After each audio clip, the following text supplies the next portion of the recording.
नमस्कार, आप देख रहे हैं सीतामढ़ी तेज और अभी मौजूद हूँ ग्राम पंचायत राज अनहारी में और हमारे साथ अभी रूबरू हैं रीगा के प्रमुख बने हुए हैं लक्ष्मी प्रसाद यादव, जो कि 2021 के पंचायती राज चुनाव में इन्होंने चुनाव लड़ा और प्रमुख बने। क्या क्या उद्देश्य लेकर इस बार प्रमुख की तैयारी उन्होंने किया और प्रमुख पद पे चुने गए हैं, क्या क्या चुनावी दौर में इन्होंने जनताओं से वादा किए पंचायत के विकास को लेकर, पंचायत की समस्या को लेकर, आइए जानते हैं इनसे इनका पूरा परिचय। नमस्कार, सीतामढ़ी तेज में आपका स्वागत है, आप अपना परिचय दीजिए। मैं लक्ष्मी यादव, ग्राम पोस्ट अनहारी, वर्तमान प्रमुख रीगा प्रखंड। मैंने अपने क्षेत्र में अपने लोगों को स्वच्छ प्रशासन देने का वादा किया। मूल रूप से प्रखंड और पंचायतों में व्याप्त भ्रष्टाचार को दूर करने का मैंने संकल्प लिया। आज जो ग्राम पंचायतों में सरकारी नीति की धज्जियां उड़ाई जा रही है, इस पर मेरी विशेष नज़र रहेगी। नल जल योजना को सफल बनाने, जिन लोगों ने नल जल योजना को मजाक बनाए उनके खिलाफ प्रशासनिक कार्रवाई करने की कोशिश करूंगा। और मैं चाहूँगा कि सरकार के निर्देश का अक्षरशः पालन हो। ब्लॉक और इंदिरा आवास जैसी योजनाओं में घूसखोरी, व्याप्त घूसखोरी को समाप्त करने का प्रयास भर करूंगा। किसी भी व्यक्ति के जनजीवन के लाभ के लिए आम लोगों के अपने पंचायत के अंतिम व्यक्ति तक सरकारी लाभ पहुंचाने का हर संभव प्रयास करूंगा। कितने वोट से आपकी विजय प्राप्त हुई पंचायत समिति पद के लिए? पंचायत समिति पद के लिए करीब 500 से ऊपर मतों के अंतर से मैं चुनाव जीता और मेरे प्रखंड प्रमुख के निर्वाचन में मैं निर्विरोध चुना गया। मेरे यहाँ कुल 22 पंचायत समिति पर चुनाव हुआ था। एक पर किसी की मृत्यु हो जाने के कारण एक पद रिक्त रह गया और एक पद जो था वो चला गया नगर परिषद में। निर्विरोध चुने गए हैं प्रमुख पद के लिए, क्या कहना चाहेंगे तमाम पंचायत समिति के जो सदस्य हैं? सभी पंचायत सदस्यों को मेरा कोटिशः धन्यवाद। उन लोगों ने मेरी अनुभव का फ़ायदा लेने के लिए, पूर्व में भी मैं कभी प्रमुख पद पर मेरे किसी से लड़ाई नहीं हुई। मैं पूर्व से ही निर्विरोध निर्वाचित होता रहा हूं और इस बार भी मुझे रीगा के सभी धर्म जाति के लोगों ने अपार बहुमत, अपार समर्थन दिया। जैसे पूर्व में मुझे मिलता रहा। मैं प्रयास करूंगा कि रीगा प्रखंड के विकास के लिए, पंचायतों में व्याप्त भ्रष्टाचार को दूर करने के लिए, सरकारी योजनाओं का लाभ समाज के अंतिम व्यक्ति तक पहुंचाने का प्रयास करूंगा। राजनीति आप कब से कर रहे हैं? राजनीति तो मैं जब से कॉलेज में व्याख्याता के पद पर राधा कृष्ण गोयनका कॉलेज में, जिसे आप प्रोफेसर करते हैं, उसकी शुद्ध हिंदी व्याख्याता होती है।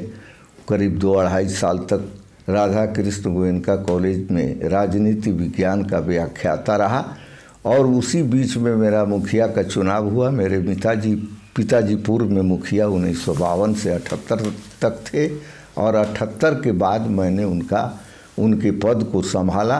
तब से आज तक मैं हूँ। बीच की अवधि में मेरी पत्नी कुछ दिनों के लिए कृष्णा यादव भी प्रमुख रही हैं और फिर मैं 2021 में मुझे रीगा की जनता का अपार स्नेह, मुझ में एक बहुत बड़ी खासियत लोग देखते हैं। किसी जाति धर्म में मैं विश्वास नहीं करता। मैं समाज के सभी व्यक्तियों को जोड़ना चाहता हूँ। ऊपर नीचे का कोई फर्क नहीं है। सामाजिक न्याय को मैं अपना प्रथम कर्तव्य समझता हूँ और समाज के दबे कुचले व्यक्तियों तक सरकार का लाभ पहुँचे, सरकारी लाभ पहुँचे, यही मेरी व्यक्तिगत जवाबदेही है, मेरा व्यक्तिगत दायित्व है। मैं चाहूँगा कि ये प्रखंड में, पंचायत में जो अफसरशाही है, जो घूसखोरी है, व्याप्त भ्रष्टाचार को दूर करने का भरसक प्रयास करूँगा। मैं चाहूँगा कि पदाधिकारी सरकारी वेतन लेते हैं और और जनता जनार्दन हमारा तबाह परेशान नहीं हो।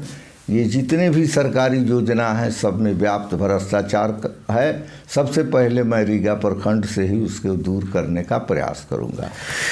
सामाजिक कार्यकर्ता से राजनेता बनने के लिए आपको किसने प्रेरित किया? ये राजनेता बनने के लिए प्रेरित तो किया, लास्ट में मुझे लालू यादव की प्रेरणा मिली थी 1993 में जब दंगा भड़का था। तो मैंने राजनीतिक रूप से मेरे मन में एक चाह थी कि मैं भी जनप्रतिनिधि विधायक के रूप में बनूंगा, लेकिन किस्मत ने मुझे दगा कर दिया। लालू यादव जी बार बार प्रयास किए, यहाँ तक कि मेरे घर भी आए, लेकिन मैं उनकी बात न माना और आज जो नसीब में लिखा है वही हो रहा। अभी वर्तमान रीगा प्रखंड के आप प्रमुख बने हैं, तमाम प्रखंड वासियों को क्या संदेश देना चाहते हैं जीत को लेकर?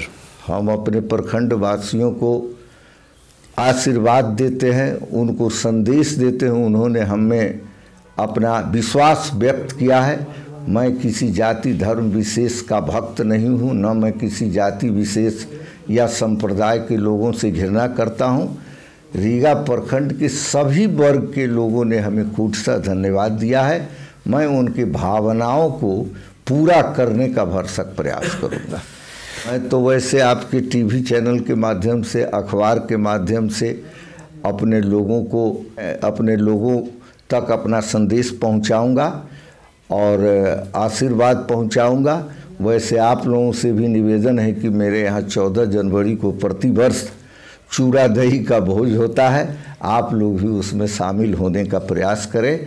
और ये 26 जनवरी वगैरह को सब लोगों को शुभ संदेश है और सभी लोगों को नव वर्ष का हार्दिक बधाई दूंगा। धन्यवाद। हमारे साथ बने हुए हैं रीगा प्रखंड के वर्तमान 2021 के पंचायती राज चुनाव में प्रमुख बने हैं लक्ष्मी प्रसाद यादव। इनका साफ शब्दों में कहना है कि इस क्षेत्र में जो भी भ्रष्टाचार है, जो घूसखोरी है, उस पर पूर्ण रूप से कार्य रहेगा, ध्यान देने का काम करूंगा। जो भी समस्या है उस समस्या को दूर करने का काम करूंगा। देखते रहे सीतामढ़ी तेज। रीगा प्रखंड के प्रमुख बने हैं लक्ष्मी प्रसाद यादव, क्या कहना चाहते हैं? सबसे पहले तो जितने भी हमारे समिति है जिनके सहयोग से हमारे प्रमुख जी प्रमुख बने हैं, उनके लिए समितियों को दिल से धन्यवाद है। उसके पश्चात आपको ये विश्वास दिलाते हैं, प्रमुख जी के प्रतिनिधि के रूप में कह लें या उनके दत्तक पुत्र अक्सर मुझे कहते हैं, तो आप मुझे उनके दत्तक पुत्र के रूप में ही समझे। मैं उनकी तरफ से ये कहता हूँ कि जो भ्रष्टाचार मुक्त अपना ब्लॉक होगा और यहाँ सभी का सम्मान होगा। अभी जैसा आपने कहा है, क्या कहना चाहते हैं? निर्विरोध चुने गए हैं प्रमुख पद के लिए। एक्चुअली वो अब तक जितनी बार भी चुनाव लड़े हैं, हर बार उनके प्रतिद्वंदी को पता, जब ये चुनाव जीतते हैं समिति का चुनाव, तभी लोगों में एक चर्चा का विषय हो जाता है कि प्रमुख जी आ रहे हैं, इसका मतलब है कि उनके खिलाफ कोई कैंडिडेट अगर होगा भी तो वो अपने एक समय सीमा पर आते आते वो अपने आप को ये क्लियर कर लेगा कि मैं कहीं लड़ाई में नहीं हूँ। ऐसे स्थिति में निश्चित तौर पर वो निर्विरोध होता है। और ये पूरे रीगा प्रखंड की जनता जानती है कि वो अक्सर निर्विरोध होते रहे। और कारण है कि पूरा रीगा प्रखंड ही नहीं, पूरे जिला में एक जब लक्ष्मी प्रसाद यादव जी समिति जीतते हैं, उसी समय पूरे जिला में यह चर्चा का विषय हो जाता है कि अगर प्रमुख जी चुनाव जीते हैं तो निश्चित तौर पर निर्विरोध ही होंगे। और ये आशा और विश्वास के साथ लोगों ने फिर उन्हें मौका दिया है निर्विरोध होने का।